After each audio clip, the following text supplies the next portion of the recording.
दोस्तों, मैं हरीश चंद्र अपनी एक कहानी ग्रेजुएट होरी पेश कर रहा हूँ। होरी प्रेमचंद के मशहूर नावल गोदान का मुख्य किरदार है। किसानों के चौतरफा शोषण, होरी का अपना भोलापन और कुछ पुरानी मान्यताओं की वजह से होरी को एक बहुत मुश्किल ज़िंदगी और एक दर्दनाक मौत मिली।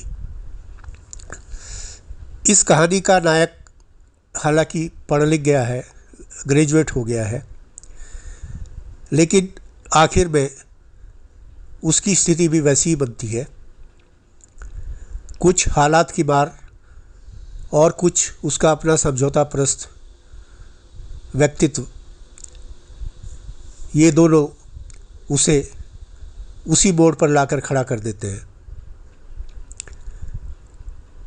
इस कहानी में सटायर का एक अंडरकरंट चलता है। उम्मीद है आप इसे एंजॉय करेंगे। वह कॉलेज में साइंस पढ़ रहा था। कोई डॉक्टर या इंजीनियर बनने जैसी गलतफहमी उसके दिलो दिमाग में दूर दूर तक नहीं थी। बहुत खींचतान के बाद भी उसका सपना अड़ियल टट्टू की तरह किलर की या ज़्यादा से ज़्यादा स्कूल मास्टरी से आगे पैर रखने में हिचकता था। दरअसल उसके साइंस पढ़ने का कारण निजी नहीं बल्कि समाजी था। उन दिनों गांव देहात में जो भी लड़का या लड़की पढ़ाई में अच्छा करता था उसे उसके माँ बाप साइंस पढ़ाते थे तथा मौका बे मौका बताते भी थे कि उनका लड़का साइंस पढ़ रहा है। यह बिल्कुल हैसियत के प्रतीक के रूप में इस्तेमाल किया जाता था। वह तो अच्छा क्या बहुत अच्छा पढ़ रहा था, इसलिए उसके साइंस ना पढ़ने का कोई कारण ही नहीं था। चुनांचे वह साइंस पढ़े जा रहा था बहुत सारी दिक्कतों के बावजूद। पहली दिक्कत तो यही थी कि साइंस की फ़ीस 8 साइड से ज़्यादा थी और बाप के उसको साइंस पढ़ाने के तमगा गरूर पर भारी पड़ती थी। दूसरी समस्या पिछले साल उसके इंटर पास करने के बाद उभरी थी। 4 मील वाले इंटर कॉलेज में बीए की पढ़ाई तो शुरू हो गई थी, लेकिन साइंस पढ़ने का कोई इंतजाम 8 मील से कम दूरी पर नहीं था। ये 8 मील वाला इंतजाम शहर में था और कॉलेज जैसा कॉलेज था जहाँ ज़्यादातर अध्यापक बिना कोट टाई पहनकर आते थे। खैर, बावजूद इन सब दिक्कतों के पढ़ना उसे साइंस ही था, लिहाजा साइकिल के लिए नए टायर ट्यूब और उसके लिए एक सूती पतलून कमीज जुट जाने पर वह कॉलेज में भर्ती हो गया। भर्ती होने के बाद वह कई छोटे मोटे वाक़यात से गुजरा। कुछ में से तो वो किसी तरह निकल गया, लेकिन कुछ हादसात में तब्दील हो गए। एक हादसा तो उस दिन हुआ जब वह पट्टे का पजामा पहनकर कॉलेज चला गया। लेबोरेटरी में घुसते ही उसे फिजिक्स के प्रोफेसर ने टोका। इस कॉलेज में सभी लेक्चरर्स को फिजिक्स प्रोफेसर ही कहने का रिवाज है। हुआ ये था कि सूती पतलून एक दिन पहनते ही मुड़ तुड़कर ऐसे हो गई थी जैसे बछड़े ने उसे चबा लिया हो, और उसका एकमात्र सफ़ेद पजामा भी साइकिल की चेन में फंसकर फट गया था। खटका उसके मन में पट्टे के पजामे को लेकर थोड़ा था, लेकिन ये जानकारी उसके लिए बिल्कुल नहीं थी कि पट्टे का पजामा नाइट ड्रेस होता है। अभी तक वह केवल निक्कर पहनकर सोता था। उस दिन से उसने वह पट्टे का पजामा पहनकर सोना शुरू कर दिया। एक हादसे से वह पूर्व सूचना पाकर बच गया। यह उसी के गांव के उससे 1 साल सीनियर लालमणि के साथ हो चुका था। वह अपने इंटर कॉलेज के अध्यापकों की तरह ही प्रोफेसर साहब को मास्टर जी कह बैठा और सरेआम बेइज्जत हुआ। वह शुरू से ही बेहद चौकन्ना रहा और बार बार ज़बरदस्ती होठों पर आने वाले मास्टर जी को किसी तरह रोका रहा।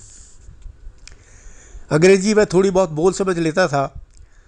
उसी की बदौलत गाहे बगाहे उभर आने वाला उसका गंवईपन काफ़ी हद तक ढका रहा।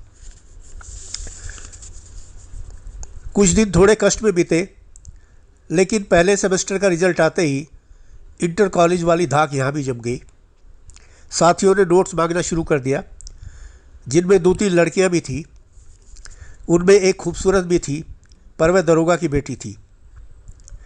वैसे तो वह बाकी लड़कियों जैसी थी, लेकिन साथी छात्र उससे थोड़ा सहमते ही थे। एक आध बार के तजुर्बे से लोगों का कहना था कि उसे कभी भी अचानक याद आ जाता है कि वह दरोगा की बेटी है। 6 महीने से दरोगा की बेटी के साथ उसके संबंध सामान्य से मधुर की ओर बढ़ रहे थे।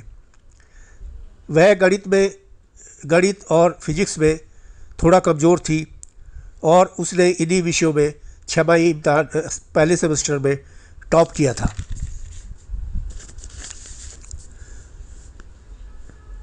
शुरुआत सामान्य तरीके से, यानी नोट्स के आदान प्रदान तथा सवाल समझने समझाने से हुई, लेकिन कुछ समय बाद पढ़ाई के अलावा भी कुछ और बातें भी न जाने कैसे होने लगी, जिनमें कुछ निजी बातें भी शामिल थी।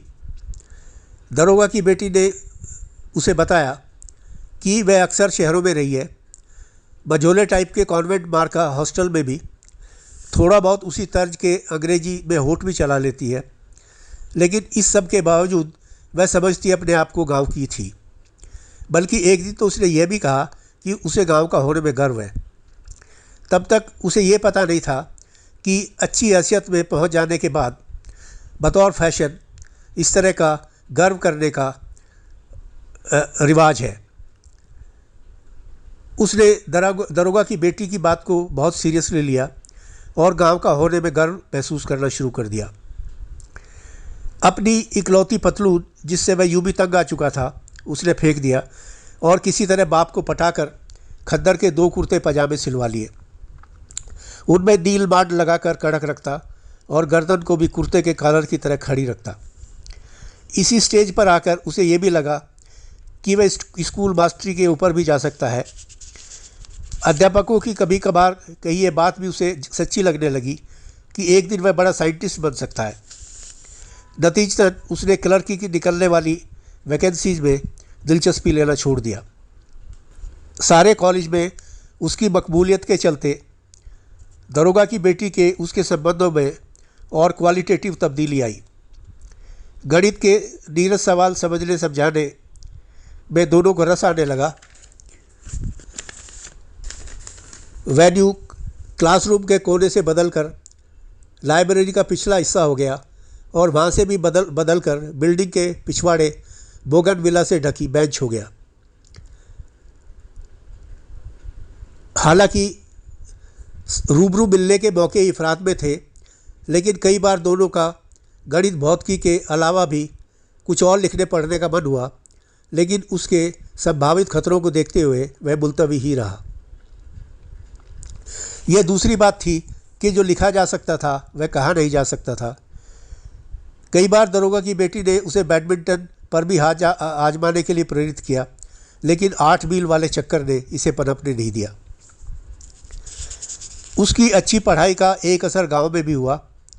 कोई भी इधर उधर से शादी के लायक लड़के के बारे में पूछता तो टोले मोहल्ले वाले और रिश्तेदारी के लोग टप से उसका नाम मैं पूरे पते के बता देते।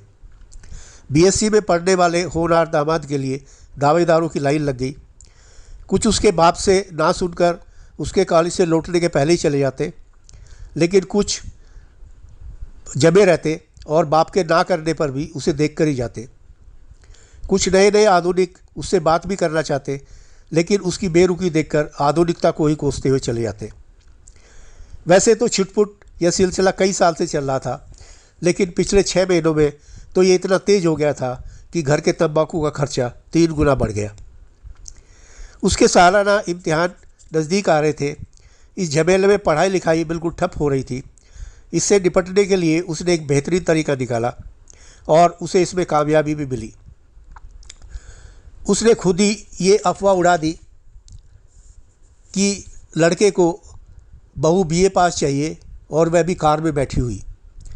साइकिल से बढ़कर मोटरसाइकिल तक तो बात गांव गंवार में भी होने लगी थी, लेकिन कार और लड़की की पढ़ाई लिखाई चिट्ठी बाँचले बहुत है। 4 दर्जे क्या पड़ गया। सचमुच लड़के का मुँह आसमान की तरफ हो गया है, थूक उसके मुंह पर ही गिरेगा। तरह तरह की बातें हुई, लेकिन रिश्ते वालों का आना कम हो गया। गांव मोहल्ले वालों ने भी उसका नाम सुझाना छोड़ दिया। इस स्थिति से थोड़ा उसे सुकून मिला और लालटेन की चिमनी साफ करके फिर से उसने पढ़ाई का इरादा किया। लेकिन माँ इस स्थिति से एकदम घबरा गई। कहाँ तो अड़ोसने पड़ोसने का घर में जमघट लगा रहता, बहू के जेवर लत्ते दहेज पर बात होती, और कहाँ अब गली में निकलते ही कान में पड़ने वाले ताने। सामाजिक आक्रोश देखते हुए माँ को तो ये भी लगने लगा कि कहीं लड़के की शादी ही न हो। माँ ने परेशानी बाप को बताई। बाप इस बात से तो सहमत नहीं हुआ कि शादी में कोई अड़चन होगी। उन्होंने माँ को आश्वस्त करते हुए वो कहावत दोहराई, गुड़ हो तो मक्खियों की क्या कमी। अपने गुड़ के मिठास के बारे में उन्हें कोई संदेह नहीं था, लेकिन एक बात उनकी भी समझ में आ गई, लड़का कुछ दिनों में 14वां दर्जा पास कर लेगा तो कहीं न कहीं 2 रोटी का रोजगार भी हो जाएगा। शादी की वाजिब उम्र भी हो गई है। शादी कल करनी सो आज करनी, खामखा बिरादरी को नाराज़ करने का क्या फ़ायदा। अगले दिन बाप ने बेटे से लगभग इस अंदाज में कि आज तो पुरवा वाले खेत में गुड़ाई करनी है कहा, भाई रोज़ रोज़ की इन बातों से तो मैं तंग आ गया, रिश्ता ले ही ले। उसके लिए यह स्थिति बिल्कुल बिजली के झटके जैसी थी। जितने ज़ोर से मैं बिदक सकता था बिदका। बाप ने उसके कंधे पर हाथ रखकर समझाया, अभी शादी कर लेंगे, गोना 2 साल बाद हो जाएगा, तब तक कहीं ना कहीं तेरी नौकरी भी लग जाएगी। वह बाप को समझाता रहा कि नौकरी लगना कितना मुश्किल है, लेकिन जितना वह मना करता बाप का इरादा उतना ही और पक्का होता जाता। आखिर में सवाल शादी करने न या करने से हटकर बाप का कहना मानने या ना मानने पर आ गया। उसने बाप का ध्यान इस लॉजिकल फैलेसी की ओर दिलाया, लेकिन मसला उसकी शादी का न रहकर बाप की मूँछों का ही बना रहा और उसकी लाचारगी बढ़ती गई। तरह तरह की बातें उसके दिमाग में आती रही। उसे यह भी स्पष्ट था कि बिना कमा हुए अगर बीवी आ गई तो यही बाप जूता लेकर उसकी सारी साइंस झाड़ देगा। बीच बीच में उसे दरोगा की बेटी की भी याद आई, लेकिन यह याद केवल जज्बाती स्तर तक ही थी। शादी के मसले से उसे वह नहीं जोड़ पाया।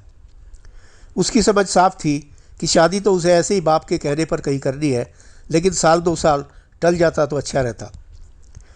बाप से आज ही जाकर उसने माँ से कोशिश की, लेकिन वह मामला और भी संगीन निकला। माँ ने सुबकते हुए कहा, तू चाहता है मैं बिना पोता पोती का मुँह देखे हुए चल बसूँ। कुछ कहने सुनने की बेमानियत साफ थी। शादी से बचने का उसके पास एक ही तरीका था कि वह घर से भाग जाए, लेकिन उस जैसी स्थिति वाले कई भागे हुए लोगों का इतिहास उसके सामने था जिससे कोई प्रेरणा नहीं मिलती थी। शायद सबसे बड़ी दिक्कत यह थी कि वह भागना भी सोच समझकर चाहता था। शहर में ऐसा कोई ठिकाना भी नहीं था कि जहां वह कुछ दिन के लिए शरण ले ले। दरोगा की बेटी से भी कोई कस्मे वादे वाले संबंध नहीं थे। सारा जोड़ गुना भागने के खिलाफ जा रहा था। कई बार जब उसकी गैरत ने और जोर से ललकारा तो उसने निश्चय किया कि वह महान लोगों की तरह रिक्शा खींचकर मजदूरी करके तथा लैंप पोस्ट के नीचे पढ़कर बीएससी पास करेगा। लेकिन जब ठंडे दिमाग से सोचा तो उतनी महानता का मसाला उसे अपने अंदर नहीं लगा। आखिर में अपनी समझौता परस्त आदत के मुताबिक उसने फैसला किया कि इम्तिहान के 4 पेपरों के अलावा वह शादी का 1 पेपर 5वां पेपर भी दे देगा। यह सोचकर उसे थोड़ी तसल्ली हुई कि इस पेपर के लिए उसे कोई तैयारी नहीं करनी थी। लेकिन यह 5वां पेपर उतना आसान नहीं निकला। इसके चक्कर में उसका बहुत सारा समय बर्बाद हो गया। कई तैयारियों के लिए भी उसे भागना पड़ा। कई दिन इस उलझन में रहा कि दरोगा की बेटी को इतला करे या नहीं। सफल वैवाहिक जीवन के लिए इतने मशवरे मिले कि वह केमिस्ट्री की इक्वेशन भूल गया। गांव की शादी की एक रस्म उसे पसंद आई कि शादी के तुरंत बाद हनीमून के लिए नहीं जाना था। तीसरे दिन दुल्हन विदा भी हो गई। दुल्हन से संपर्क के नाम पर कुल 3-4 बार पाजेब और चूड़ियों की आवाज़ तथा गर्मी में भी भारी ओढ़ने के डबल घूंघट की झलक ही उसे मिल पाई। उसे इसका कोई मलाल नहीं हुआ, बल्कि तस्कीन ही हुई। परीक्षा सिर पर होने के दिनों में कम से कम वह जज्बाती तौर पर तो डिस्टर्ब नहीं होगा। इम्तिहान हुआ, रिज़ल्ट आया। इन हादसों के बावजूद वह फर्स्ट क्लास में पास हो गया। एक मोटे पर्दों वाले रेस्तरां में बैठकर दरोगा की बेटी के साथ इस खुशी में उसने रसमलाई खाई और कड़क कॉफ़ी भी पी। अध्यापकों ने उसकी पीठ ठोकी और एमएससी फिजिक्स में दाखिला लेने की सलाह दी। फिजिक्स के हेड ऑफ द डिपार्टमेंट ने कुछ सहायता दिलवाने की भी पेशकश की। दरोगा की बेटी ने उसे पीसीएस में बैठने की सलाह दी। यह भी समझाया कि साइंटिस्ट को कौन पूछता है, असली चीज़ है पावर। पीसीएस आईएएस ना बन सके आदमी तो सीधे दरोगा बन जाए। उसने यह भी बताया कि वह भी पीसीएस में बैठेगी। पापा ने उसका दाखिला एक महंगे कोचिंग सेंटर में करा दिया है, वहाँ के नोट्स वह उसे भी दे देगी। उसने उसके सामने नैनीताल, जहाँ पीसीएस का ट्रेनिंग इंस्टीट्यूट था, के सुंदर दृश्यों का भी चित्र खींचा। गर्दन नीची करके यह भी कहा कि अगर दोनों का सिलेक्शन हो गया तो वह पापा से बात करेगी। एक खूब सी उसके मन में उठी, कितनी देर कर दी इसने। अगर 4 महीने पहले यह इशारा करती तो पीसीएस कितना आसान हो जाता। साथ ही उसे इस बात का भी संतोष हुआ कि शादी के बारे में न बताकर उसने अच्छा ही किया, कुछ न कुछ मदद तो मिलेगी ही। भावुकता से उबर कर जब उसने सारी स्थिति का जायजा लिया तो इस नतीजे पर पहुंचा कि उसे खुश होना चाहिए। वह खुशी खुशी घर आया। रास्ते में पीसीएस में बैठने की तैयारियों के बारे में सोचता रहा। घर आकर उसने माँ बाप को फर्स्ट क्लास में पास होने की खुशखबरी दी। माँ ने उसकी बलैया ली। पिताजी को पीसीएस में बैठने के प्रोग्राम के बारे में बताना ही चाहता था कि उन्होंने पहले अपनी खुशखबरी सुना दी। 2 साल बाद होने वाला गोने का कार्यक्रम आगे बढ़ाया था तथा लड़की वाले उसके रिज़ल्ट का इंतज़ार कर रहे थे। उसे यह सरासर धोखा और नाइंसाफ़ी लगी और बाप से जितना साफ तथा ज़ोरदार शब्दों में वह विरोध कर सकता था उसने किया और साफ कहा कि वह अभी गोना नहीं करेगा, कंपटीशन की तैयारी करेगा। इस बार पिताजी क्रोधित नहीं हुए, बल्कि मुस्कुराकर दैवी संदेशा देते हुए बोले, बेटे तू खामखा घबरा रहा है, पढ़ाई लिखाई से तुझे कौन रोक रहा है? लड़की कोई बदरिया थोड़ी जो तेरी किताब फाड़ेगी। पीछे से माँ ने चौखट के पास आकर कहा, पढ़ाई लिखाई अपनी जगह, यूँ कोई बहू बेटी का आना जाना थोड़ी रुक जाए। माँ का स्वर उत्साह से लबरेज था। इस बार फिर उसने माँ बाप के आगे बहस लेकर के खुद से की। शादी के वक्त सोची सारी संभावनाओं पर फिर से विचार किया और उसी नतीजे पर पहुंचा। केवल एक मामले में थोड़ा अधिक देर उलझा रहा, वह था दरोगा की बेटी से कुछ सहायता मांगे या नहीं। इस बार वह थोड़ा अधिक आत्मीय हो गई थी। उसने दोबारा से घर से भाग जाने के प्लान के बारे में सोचा, लेकिन बाप को भी वह अच्छी तरह जानता था। उसे दरोगा की बेटी वाले चक्कर की भनक भी लग गई तो वह बहू को भी साथ लेकर शहर पहुंच जाएगा और उसके बाद तो इस बार भी वह यह लड़ाई लड़ने से पहले ही हार गया। गोना तो होना ही था, हो गया। लेकिन उसने इरादा किया कि 5 महीने जब तक इम्तिहान न हो जाए पिताजी की पुत्र वधू से वह कोई वास्ता नहीं रखेगा। और इस इरादे पर वह अटल भी रहा। बहू घर में होती तो वह नीम के पेड़ के नीचे चारपाई पर पन्ने पलट रहा होता। बहू आंगन में नल पर बर्तन धो रही होती तो वह घर में अलमारी में कुछ ढूंढने लगता। रात में उसने छत पर सोना शुरू कर दिया। तीसरे दिन जब दूध का गिलास लेकर बहू माँ द्वारा लगाई सीढ़ी पर चढ़कर छत पर पहुंची तो वह दूसरी तरफ नीचे कूद गया। एक हफ्ता होते होते खबर सारे मोहल्ले में फैल गई। औरतें बहू से सहानुभूति जताने लगी और लड़के छोरे उसे ताने मारने लगे। वह गुजरता तो उसे सुनाकर एक दूसरे से कहते, साला मोहल्ले की नाक कटवा रहा है। अगर बस का नहीं था तो आगे वह सुन नहीं पाता। एक हफ्ते का लेखा जोखा किया तो उसने पाया कि पढ़ाई लिखाई के नाम पर तो कुछ हुआ नहीं, बल्कि इस दौरान काफ़ी तनाव में रहा है। हार कर फिर उसने अपने टिपिकल अंदाज में फैसला किया कि वह इस तरह और जोकर नहीं बनेगा, पढ़ाई तो ऐसे होनी ना वैसे। अगले दिन उसने घर में घुसते ही पत्नी का हाथ पकड़कर समझौते वाली अपनी मंशा बताई। भावुक स्वर में उसने ये भी कहा कि हालांकि जुल्म उस पर बहुत हुए हैं, लेकिन सजा वह किसी बेगुनाह को नहीं दे सकता। पत्नी भी भावुक हो गई और काफ़ी देर तक सुबकती रही। शाम को जब उगड़ पड़ कर वह दूध का गिलास लेकर छत पर पहुंची तो वह भागा नहीं, बल्कि चांदनी में उसकी पट्टीदार मांग को देखता रहा। क्षण भर को उसे दरोगा की बेटी का भी ख्याल आया और किसी कवि सम्मेलन में सुनी ये पंक्तियाँ, चाह में है और कोई, बहा में है और कोई, वाली विसंगति चुभी, लेकिन शीघ्र ही वह नए सुख में डूब गया।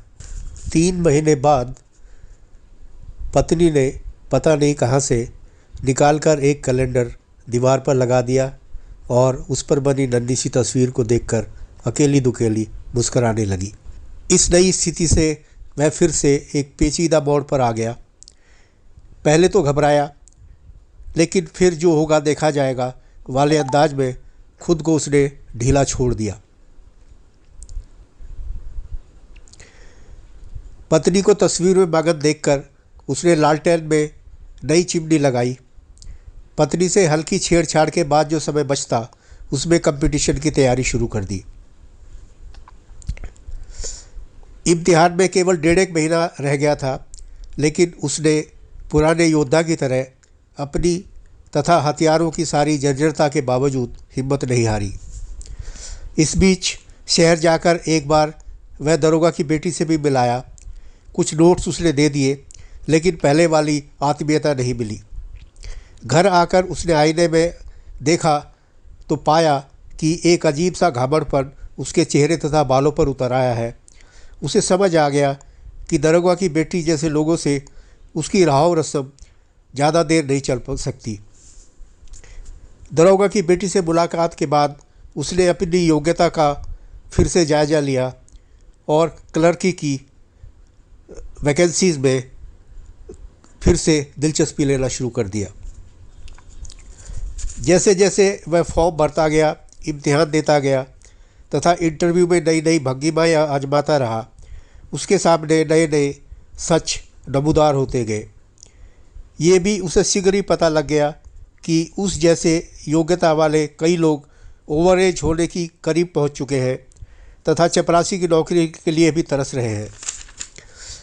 उसने लोगों के अनुभव से सीखा और समय रहते केवल 10वीं का सर्टिफिकेट दिखाकर रोजगार दफ्तर में 4th क्लास के लिए भी नाम लिखा लिया। इस बीच वह केवल समझदार होता रहा। सफलता केवल एक मिली कि वह बाप बन गया। माँ बाप को उसने अरसे बाद उसी शादी और गौने वाली प्रसन्न मुद्रा में देखा। हफ्ते भर की चहल पहल से घबराकर वह इधर उधर बैठकबाजी करता रहा। उत्सव समाप्त होने के कुछ दिन बाद माँ बाप को उसने बिल्कुल एक नए रूप में देखा। अचानक माँ को बहू कामचोर और चटोरी दिखने लगी, जिसको अब वह केवल बेटा जनने के कारण घर में रखने पर मजबूर थी। बाप के लिए वह पहले से भी ज़्यादा नाकारा और जोरू का गुलाम हो गया तथा उन्होंने इसकी सार्वजनिक घोषणाएं करनी शुरू कर दी। इसके अलावा कुछ और समस्याएं भी सामने आ गई। पत्नी को मैके से मिले कपड़े अब फटने लगे थे। उसके पास भी साबुत 1-2 ही कुर्ता पाजामा बचा था। बच्चे की ज़रूरतें अलग थी।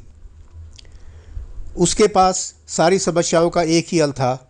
वह अधिक से अधिक घर से बाहर रहता, घर आने पर भी कम से कम बोलता, बाप का सामना करने से कतराता, लेकिन बावजूद सारी चौकसी के बाप उसे पकड़ ही लेता और उसकी नाकारगी की ऐसी तस्वीर खींचता कि खुद उसे अपने से अधिक धरती का बोझ कोई दूसरा नज़र न आता।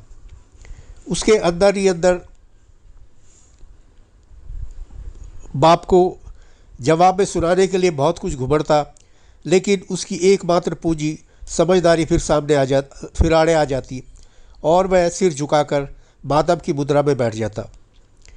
बीवी अलग ऐसे खड़ी हो जाती जैसे भेड़ के कानों पर जूती रख दी हो। पिताजी उसके लिए मंत्रोच्चार का कार्यक्रम कम से कम दिन में एक बार जरूर करते, जिनमें कभी कभार माँ भी अपने आंसुओं की आहुति डालती। वह भी लगभग इसका आदी हो चला था, लेकिन एक दिन अचानक से क्लाइमैक्स आ गया। उसके लिए स्थिति इस तरह की हो गई जैसे जेठ के महीने में अचानक से ओले गिरने लगे। बाप ने उसे अपना घर चूल्हा अलग करने को कहा कि अब वे उसका और उसके बीवी बच्चों का पेट नहीं पाल सकते। पता नहीं बाप के इस कठोर फैसले के पीछे क्या ट्रिगर था। उसका दिलो दिमाग सुन्न जरूर हो गया, लेकिन जो हुआ उससे उसे ताज्जुब नहीं हुआ। इस तरह के मामले उसके आसपास पहले भी हो चुके थे। उसके जहन में बाप की पिछली सारी बातें और उनका बदलता रूप कई बार आता जाता रहा, लेकिन उसके अंदर कड़वाहट खुद को लेकर ज़्यादा शिद्दत से उभरी। और हैरत की बात यह थी कि इस अपनी कड़वाहट से उसे थोड़ा सुकून ही मिला। और फिर जैसे उसने एक निश्चय किया, वह सधे कदमों से घर के अंदर गया और चारपाई के नीचे से ट्रंक का संदूक निकालकर खोला। कपड़ों की तह में लिपटी अपनी बीएससी की डिग्री को निकालकर कई बार उलट पुलट कर देखा। एक लंबी सांस खींची और फिर डिग्री को कपड़ों के और नीचे दबा दिया। ट्रंक बंद कर दिया। फिर एक ढाढ़स देने वाली नज़र से उसने पत्नी को देखा और फावड़ा कंधे पर रखकर मनरेगा वाले मजदूरों के पीछे हो लिया। शुक्रिया।